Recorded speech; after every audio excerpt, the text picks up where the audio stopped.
Hi നമസ്കാരം, അമൽ മഞ്ഞൾ. കുറച്ച് കാലങ്ങളായിട്ട് നമ്മുടെ തൃശ്ശൂർ വടക്കേ സ്റ്റാൻഡേർഡുള്ള രണ്ട് സിനിമാ തൊഴിലാളികളും അടച്ചിട്ടുണ്ട്. അത് ഒരുപാട് വണ്ടികള്, കാറുകളായാലും ബൈക്കുകളായാലും പാർക്ക് ചെയ്യാൻ പറ്റുന്ന രണ്ട് നല്ല തിയേറ്റർ. ഒന്ന് നമ്മുടെ കൈരളിയും ശ്രീകൈരളി. നല്ല സൗകര്യത്തോടു കൂടി സ്റ്റേജിന്റെ നല്ല തിയേറ്ററുകളായിരുന്നു. അത് കുറച്ചു കാലങ്ങളായിട്ട് ഇത് എന്നും അടച്ചു പൂട്ടി കിടക്കുകയാണ്. കുറച്ചു കാലം അത് വർക്കിംഗ് ആവും, പിന്നെ കുറെ കാലം അത് അടച്ചു കഴിയും. സിനിമയെ സ്നേഹിക്കുന്ന ഒരുപാട് പേര് എല്ലാ ഭാഷകളും നമ്മുടെ തൃശ്ശൂർ ഏച്ചില്ലേലും എല്ലാ ഭാഷകളും വരുന്നുണ്ട്.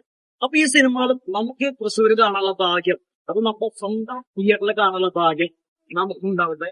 എത്രയും പെട്ടെന്ന് ഈ തിയേറ്റർ ഒന്ന് ഉപയോഗമായിട്ട് എത്രയും പെട്ടെന്ന് റീ ഓപ്പൺ ചെയ്ത് നമുക്ക് ഓക്കെ